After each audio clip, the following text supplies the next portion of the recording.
I wonder if Tara Farrell could join us from Longford Women's Link. Tara, thank you so much. Tara is going to host a Q&A after the Taoiseach speaks. Please do also Google Longford Women's Link and find out about the tremendous work that they do in their part of the world and across the island as well. I'm absolutely delighted that we've been joined this morning by Taoiseach Micheál Martin. And Micheál, thank you so much for giving up your time. You're going to be here, I think, for about an hour and a half, which is fantastic. It shows, I think, your commitment to the values and ethos of the centre and indeed of the work that the centre does. We're joined here by around 120 practitioners, policy analysts and others from across these islands. And I think what unites all of us is that we want to see better relationships, improved relationships on these islands, north and south here, as well as east-west. On behalf of the centre, Micheál, apart from your attendance today, can I thank you for the leadership that you have shown. We have a conference logo which talks about commitment and perseverance. And certainly that commitment from you for better relationships across these islands has been clear. Thank you so much for the leadership that you have shown. And I will pigeonhole myself, Taoiseach, a little bit and say, as a northerner from a Protestant background, can I also thank you for that commitment and perseverance and something that is so fundamentally important. The relationships on this island, relationships that are where there is mutual interest and mutual benefit, need to be strengthened despite the predictable challenges of Brexit and the slightly less predictable challenges of not having an executive in the north. Taoiseach, thank you so much for your leadership. I know you're going to speak to us about how we might renew and reinvigorate those relationships north and south. It's so important. Thank you again, and please welcome Taoiseach Micheál Martin.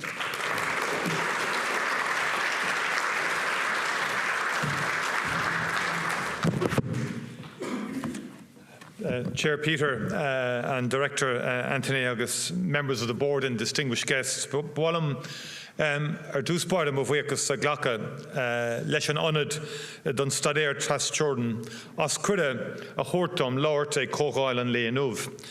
Beg na pléití anúmh agus amárach ina ábhar thar a bheith úsáideach chunar smaointeoireacht I deanta a chéile a orbert I déobh na gadrimh tras Jordan atá againn agus a déobh chuirchuige nua chun na cadrimh sin a chothú. Tá ról thar a bheith rítheachtaach ag an ionad I déobh idirphlé riachtanach a éascú maidir le cadrimh chuig heas agus cadrimh hir go dagan agus tá ról ag an ionad freisin a chintú go dófar clúas na daoine sin go léir a bhfuil leasacha sna cadrimh sin. I have seen how the work of the Centre for Cross-Border Studies since 1999 has shown the value of research on the how and the why of cross-border cooperation. I was delighted earlier, just before I came in, to meet Andy Pollock, who founded the Centre for Cross-Border Studies. I was a younger Minister for Education at the same time.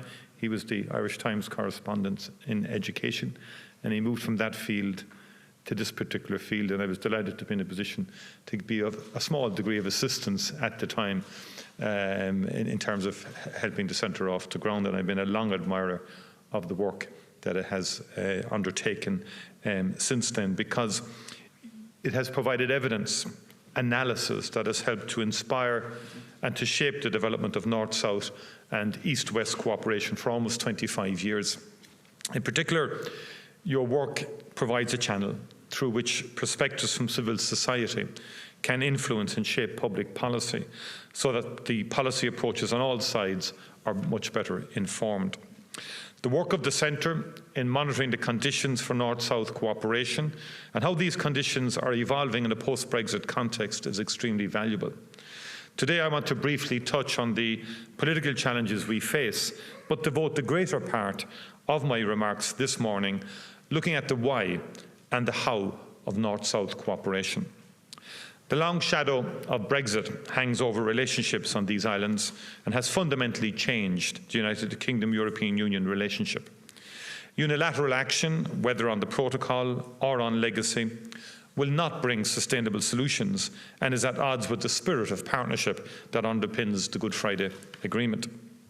With the right political will, I have no doubt that solutions can be found on the issues around implementation of the protocol. I recently met with Prime Minister Truss and regularly discussed the subject with European Union counterparts. I am convinced that we all want a negotiated solution. There is an opportunity now to inject fresh impetus into European Union United Kingdom discussions. I believe there is a path to an agreed way forward if we keep our focus on the real problems that affect people in Northern Ireland and on identifying practical and pragmatic solutions. It would allow businesses in Northern Ireland to reap the full opportunities that the protocol presents, and it would support the development of a more positive and cooperative relationship between the European Union and the United Kingdom. As we look towards a difficult and economically challenging winter, it is deeply regrettable that the Executive is not in place to provide the leadership that the people of Northern Ireland need and deserve. What we are faced with is the decision of one political party not to operate the institutions. More than 4 months after the May elections, the Assembly has not been able to function, denying the mandate given by the people in those elections. As we approach the October 28th deadline for executive formation, I again urge the parties to move forward so that Northern Ireland can once again have a functioning Assembly and Executive and resume the work of the North-South Ministerial Council. As we approach the 25th anniversary of the Good Friday Agreement, we owe to the people of Northern Ireland to give it our best effort. Turning now to the theme of the conference, when I look at the island of Ireland today, I see an island of over 7 million people with a more diverse population than at any previous point. An island where cross-border trade in goods alone came to 7.5 billion in 2021. An island where there are 110 million border crossings by people annually. An island where we need to maximise the opportunities of collaboration and cooperation to build a sustainable, prosperous and inclusive future for all. The imperatives to do so are clear. By working together, we can better meet the shared global challenges of climate change and biodiversity loss. To be globally competitive, we must exploit the opportunities of all-island economic cooperation, maximising economies of scale, fostering innovation and future-proofing our skills base. In terms of public services, there is much we can learn from each other, but we can and should also collaborate to deliver more efficient and effective public services for our citizens. Sitting here in Dundalk, you know only too well that balanced regional development requires us to work together on a cross-border basis to fully develop the Northwest, the Central Border region, the Newry-Dundalk axis, and the entire Dublin-Belfast corridor. Above all, sharing this island requires us to continue our journey of patient and careful work, building relationships and partnerships across the island. The Good Friday Agreement established the North-South Ministerial Council to exchange information, develop cooperation on matters of mutual interest, and reach agreement on common policies and actions. Within the North-South Ministerial Council, the North-South bodies have a special role in implementing policies and programmes on an all-island basis. Structures and institutions matter. The Council is not currently meeting in the absence of a functioning executive. But challenges to its work long predate the Assembly election in May or the vacancies in the offices of First Minister and Deputy First Minister, which arose in February. No positive or constructive agenda is served by this approach. We should be talking, through the structures created by the Good Friday Agreement, about how we can work together to grow our economy, to address climate and environmental challenges, to strengthen our transport connectivity, and how to improve our health and education services, to name but a few. The Good Friday Agreement gave us, in the form of the North-South Ministerial Council, a structure through which we can do all of these things and do them successfully. It is unacceptable that the Council is not being permitted to do that job, and I hope it can before too long. We will continue to work to support the restoration of the Northern Ireland Executive, the full operation of the North-South Ministerial Council, and to foster the wider political and civic support so critical for advancing North-South cooperation.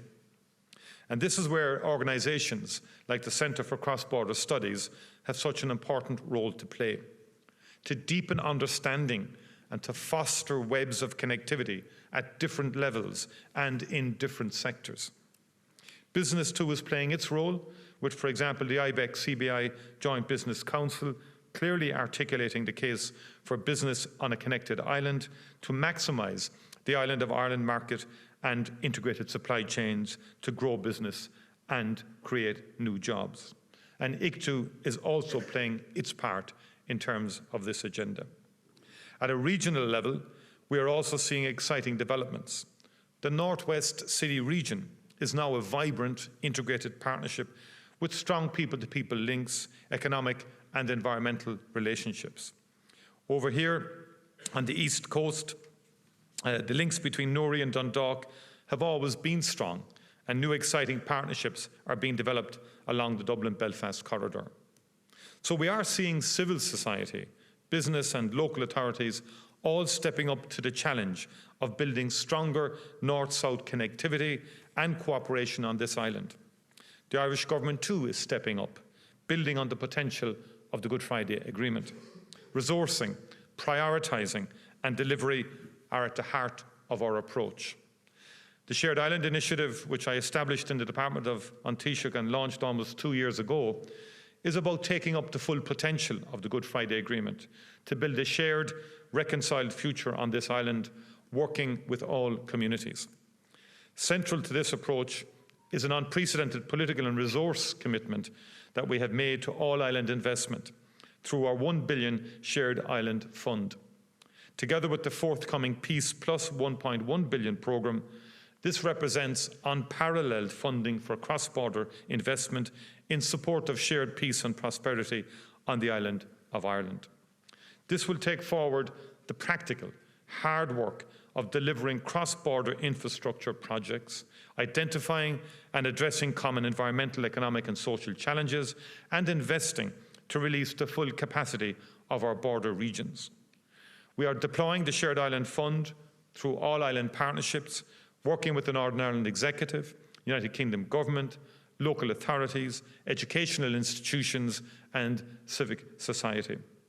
More than €120 million has already been allocated by government from the Shared Island Fund over the last 2 years.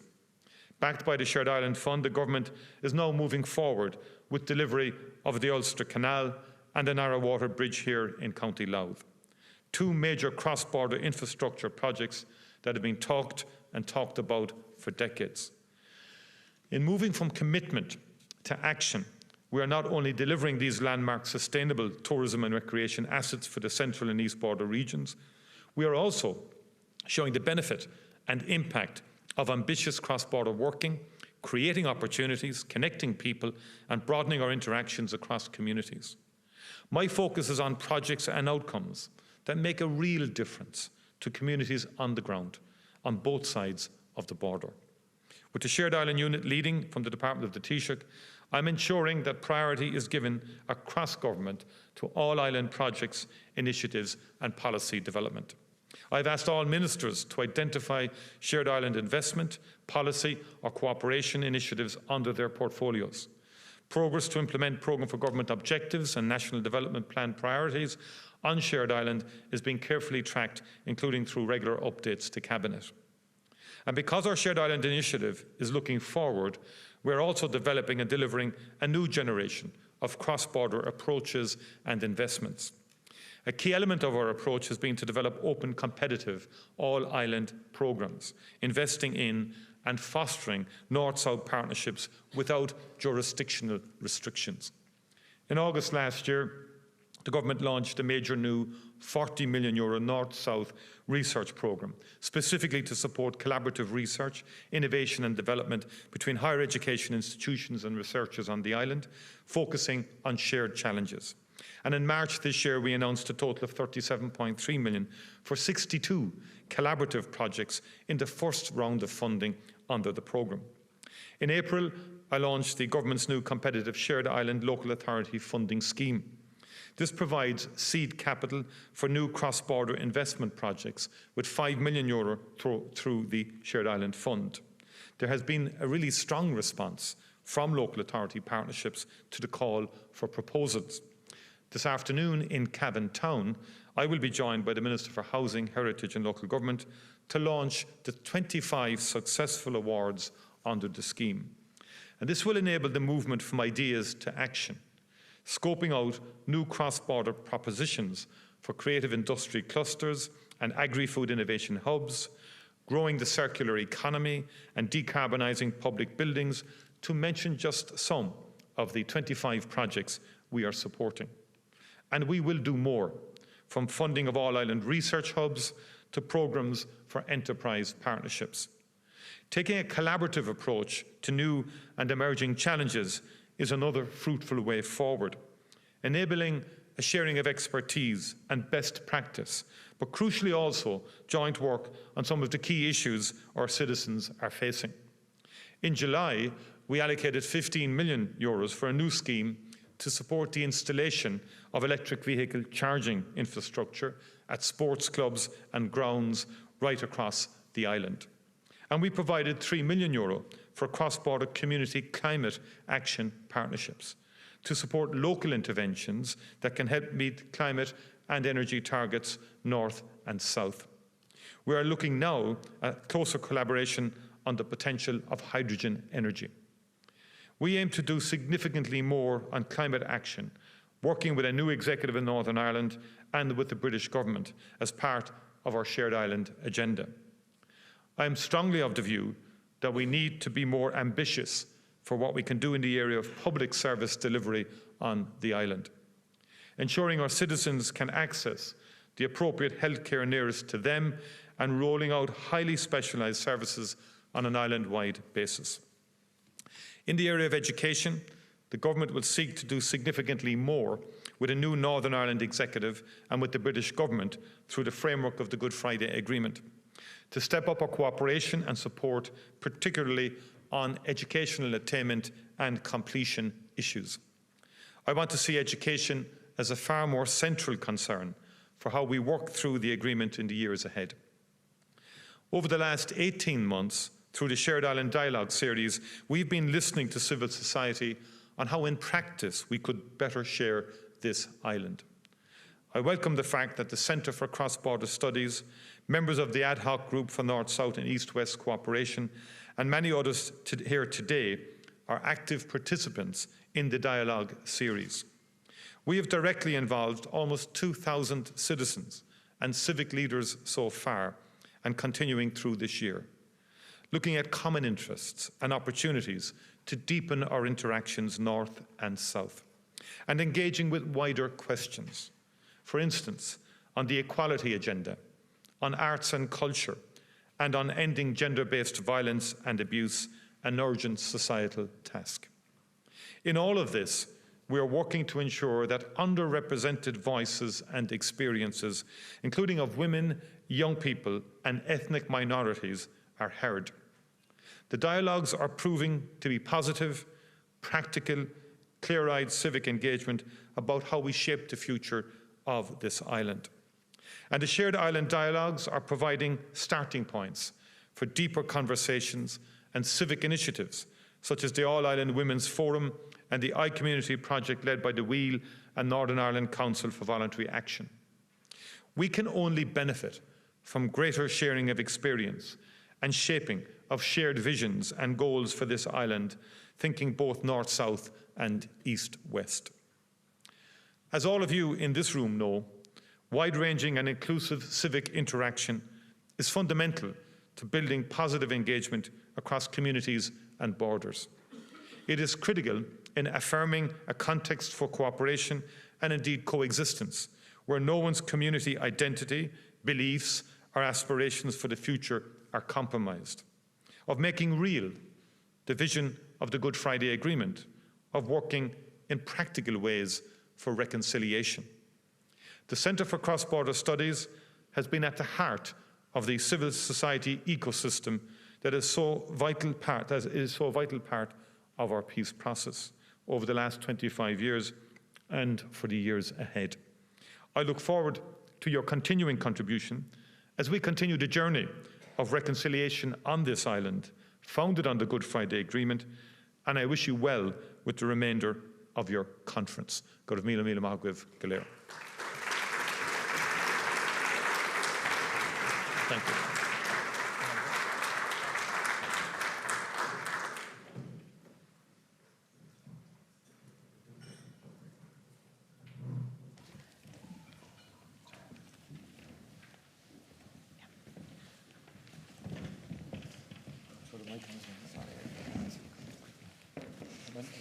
Yes.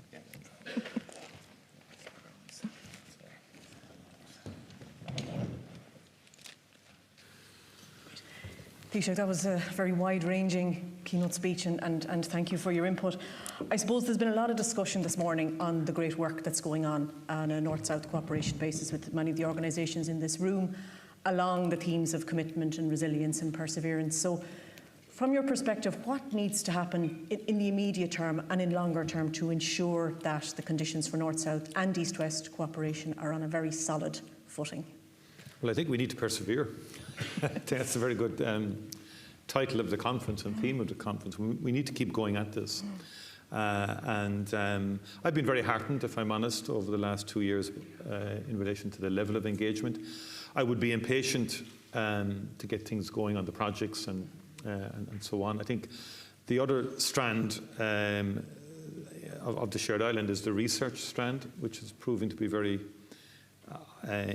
significant in terms of what it's unearthing. So the work of the Economic and Social Research Institute, which we commissioned as part of Shared Island to look at the education systems both in the north and in the south, was quite insightful in terms of the school completion issue. And people would have heard me talk about this before, because school completion is the key to a young person's development and future prospects, and also then a community's future prospects.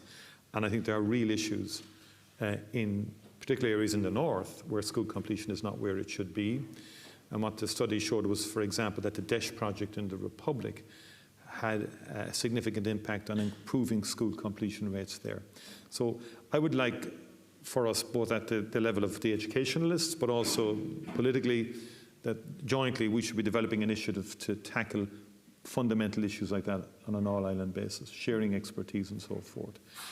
So today, so that's one area that I'm particularly anxious about, but the mechanics of that are difficult without an executive and so on. But it is absolutely key, because there are certain communities where school completion is low, and I think that has obvious implications for the future. And then I'm quite heartened by the local authority engagement in the project that we'll be announcing today. We had announced the 5 million back, I think, in Derry not so long ago. The reaction has been very strong. So, and I think we should keep moving on the civic society front, basically. And brings me to my next question around the civic society organisations. Again, this morning, a lot of discussions about the themes of the conference, that perseverance, that commitment. Do you think there might be a risk that sometimes that might be taken for granted with the amount of work that's going on with civic society organisations, north and south, against very difficult conditions? It perhaps isn't as acknowledged as it should be. And without being too critical, over the 25 years of the Good Friday Agreement, the political arm of that have not been as kind as it could be towards civic society in the north. And so the absence of the civic forum and so on like that. And I think that needs to change. We can't take it for granted, in my view, because in many respects, civic society working together very often is ahead of the politics, way ahead of the politics and the politicians. And that can happen and has happened in the Republic as well. And so therefore we need to create the conditions which allow, and the resources, because civic society needs resources to do what it's doing. So we're kind of interested, coming out of the dialogue series, the All-Ireland Women's Forum has been formed, and the Climate and Biodiversity All-Ireland Network has been formed. And if we can get more networks like that formed, the research collaboration is very important as well. The All-Ireland Cancer Consortium, they met recently just this week. And I think on that front, on the research front around cancer care, for example, we can get quite dramatic outcomes. There's some very good research projects now being funded through Shared Island on better detection of cancer and so on. And then at a practical level, when I talked about the public service, I've been at Altnagelvin, I've seen the cancer centre there, and I've also seen the heart centre there, treating people from Donegal in 20 minutes. Someone with a very serious issue can get there in 20 minutes, as opposed to if you were to take the Republic strategy on its own, we'd be sending that person to Galway. So there's just so much logic to moving and to removing barriers on this. What has heartened me is a lot of civic society in the north, irrespective of the politics that people might come from, are giving this a fair wind. And there have been no obstacles to what we're doing through Shared Island. And the fact that we're doing it in a but almost without prejudice issue in terms of people's beliefs or constitutional preferences, I think is important. I think unionism needs to know this isn't a Trojan horse, quite frankly. That's important. But civic unionism is participating. Political unionism isn't putting up roadblocks. I think that to me is the key. And I'm obviously, as someone from a civic society organisation, glad to hear you mention resources, because I think civic society organisations, in a lot of crises, we saw it during COVID, we see it during the Ukrainian refugee crisis, that we are seen as providing essential services. So if we're essential in that sense, then surely we should be seen as essential in terms of ensuring that the conditions for cooperation are strengthened. Fair point. Message received. Well, you're right on COVID. It was a stunning community response during COVID, and Ukraine. Yeah. I mean, communities at the length and breadth of the country who just opened up their communities, rolled up their sleeves, and worked to integrate and bring Ukrainians into their community and get them to the schools. And I've seen it in communities across the country, and it's been very heartening. Yeah, it is that stepping up to the challenge, as you mentioned. We have a very short space of time for a couple of questions from the floor. If anybody wants to raise their hand. One here, Bernadette. Thank you very much, and thank you, Taoiseach, for covering our this.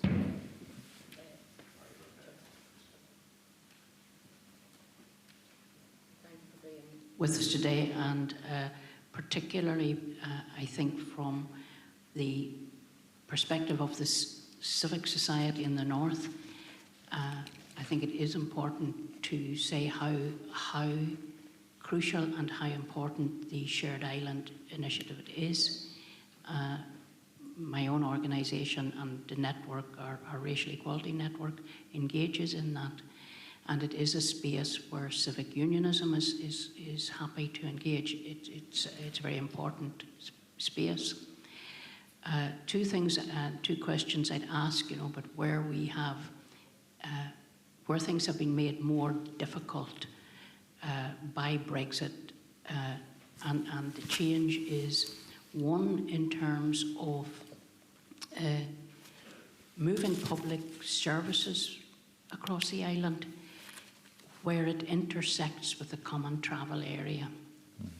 As the population on both sides of the border diversify, we have an increasing population for whom travel across the border is still potentially an international border. This is very difficult in the rural areas where we're working in agri-food, mushroom industries, where in fact the same farm, the same business actually crosses the border. And so as we're seeing small businesses who have increasing difficulties around what are described as frontier workers, but they're not necessarily crossing the border on a very formal basis. They're crossing the border in the course of their everyday work. And I know small businesses find that difficult. So and also impacts on the receipt of public services, where it is certainly much easier for children in Northern Ireland who are citizens of the UK or the Republic of Ireland, for example, to access children's cardiac services in Dublin. But if you're not a citizen of either, it can be quite problematic, particularly now that a significant section of our European Union population, many of whom, yes, are European settled or pre-settled status, but many who have come in from December the 31st are not. So that's an area around, particularly people like the very large East Timorese community, and again for the differential status of Ukrainians north and south. So those are just two practical questions, but I would like to acknowledge on behalf of many of us, not often that I do be acknowledging and thanking Fianna Fáil, but the work, of the Shared Island Partnership, I think, is effective work. And I do think when we have no effective political structures in the north, we are increasingly dependent on the exercise of political responsibility in the south in keeping those progressive things moving forward. And I think my last ask would be around education. And I agree with you, we like to think of ourselves as being much further ahead in the north, and we're not on education. But one key area where cross-border cooperation and cross-border working would be crucial in education is in traveller education. And I think on both sides of the border, if we don't do something around ensuring access to education, not simply for traveller children, but pathways into education and training for the traveller community, that community cannot withstand much further exclusion and fundamentally discrimination, and that would be my final. So I think those would be just taking this opportunity to ask you to look at those small areas where out on the fringes the most deprived people are missing out on some of that work. Thank you. Well, thank you very much indeed, and I do appreciate that feedback. But I would say, and I would agree in terms of the impact of Brexit, also that the Nationality and Borders Bill legislation and the approach, let's say, of the outgoing UK government, there's a new cabinet now, and these are issues I would like to have more sustained discussions with the new Prime Minister on. It's not satisfactory. I would have met with the North West Migrant Forum in Derry some months back, and initially I was taken back that I would have thought there's people coming into the Republic, irrespective of status, because we certainly won't be chasing people, but that's the point, is people don't realise that when they come, they have insecurities, they have fears, and certainly in terms of receipt of public services, we're very clear as to what should happen, and there has to be access, irrespective of status, to health services, to education services. These are fundamental.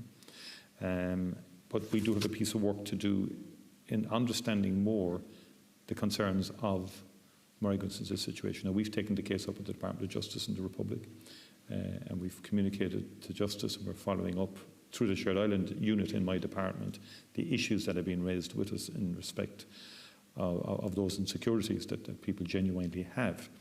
And that's something I aim to get a more substantive discussion going, because I don't think there was an earlier appreciation in the outgoing British government in terms of the practicalities of what they were about in respect of all of this stuff around migration and all of that, which is kind of a factor that's come out of the Brexit debate and so on.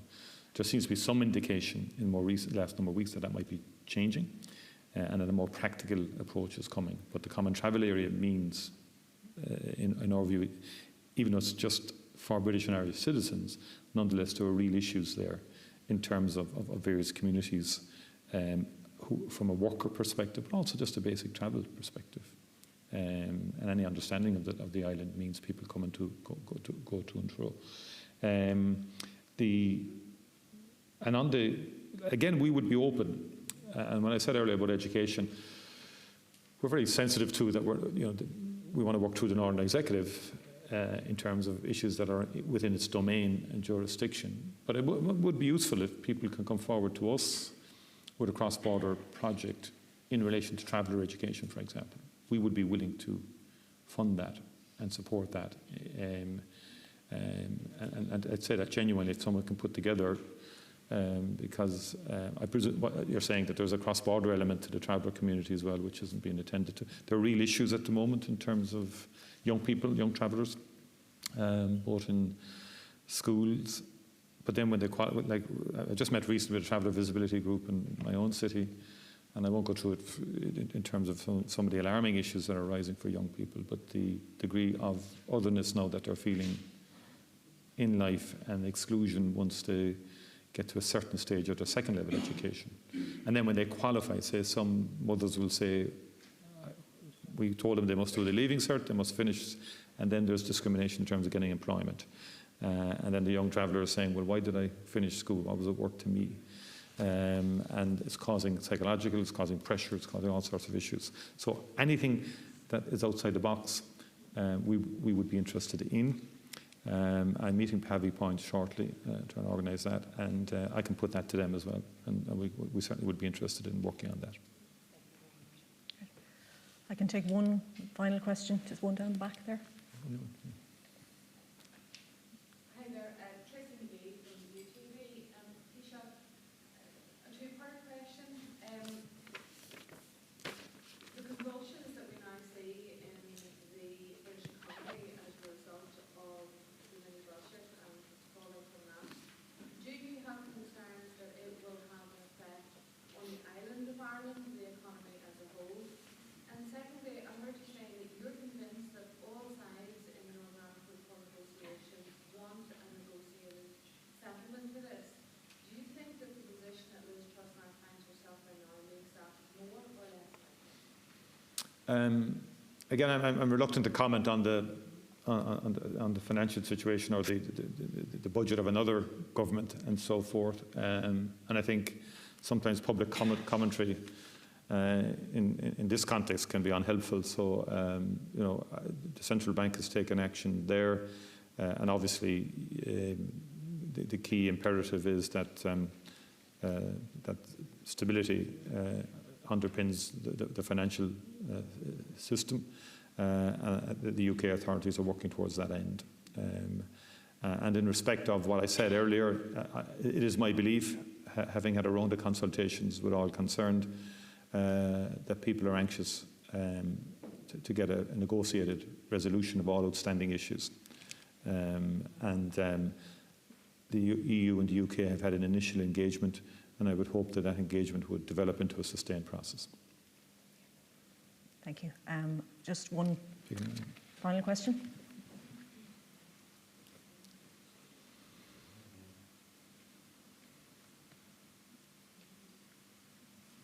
Sorry, I thought there was a question there.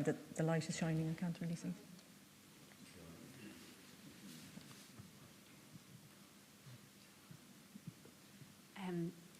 Can you hear me? You can. Thank you, Taoiseach. That was a great presentation, and I'd like to particularly thank you for the Shared Island unit in the initiative. I work for the Institute of Public Health, and we've been lucky enough to be working north-south and funded to do so since 1998. One of the questions we would have, having been established in this work for some time, and I think it came up in earlier discussions, was the Shared Island unit has really kick-started, almost turbocharged north-south working, and that's been brilliant. Is there any plan to sustain and embed the available funding? Because sometimes to sustain and embed the available funding, because sometimes the work is slow to show results, and you need to be sort of working at it for maybe 3-5 years to get something concrete. Are there any plans in that regard? Yeah, well, first of all, great to see you, because I was involved with the Institute when I was Minister for Health, and I hope the mortality figures are improving all the time. Let's be fascinated by all that data. But it's €1 billion to 2030. That's embedded. Okay, so that means, like we did, I think 120 has been allocated now in the last 2 years. So what that means basically is that gives people certainty over the next 10 years that there's funding for projects.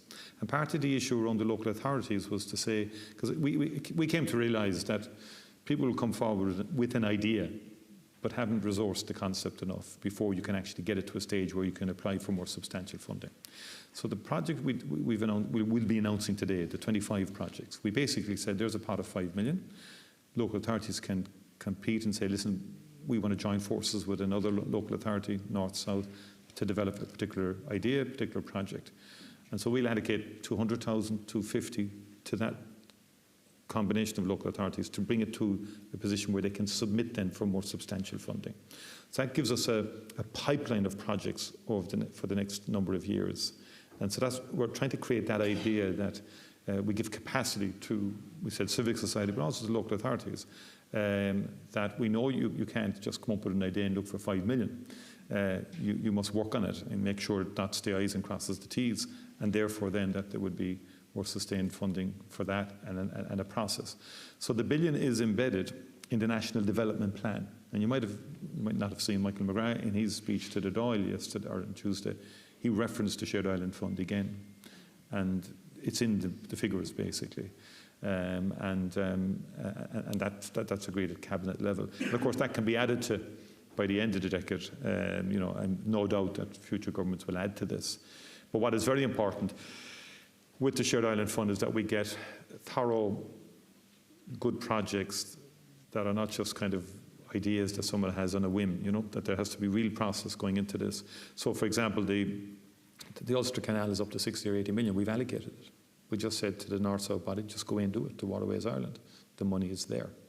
Likewise with Narrow Water Bridge, we're just saying go and get it to tender and get it done. And I think those bodies can now go forward in the confidence that the money is there for the full project. Okay? That's the key to this. And so, yes, the embedded is key, sustainability is key. It can't be stop-start. It can't be stop-start, And we're looking forward to projects in health as well, We are out of time, and thank you very much for your questions. And Taoiseach, thank you very much for your time this morning. You're more than welcome. Thank you indeed. Yeah, thanks.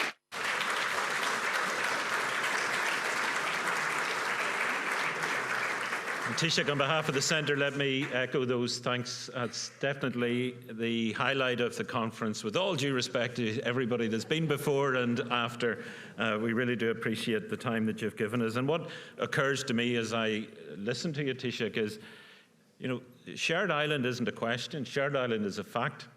And it is a responsibility on all of us, regardless of our sector, regardless of where we live on this island, regardless of our political outlook, that we broaden and deepen the collaboration north and south for the benefit of everybody.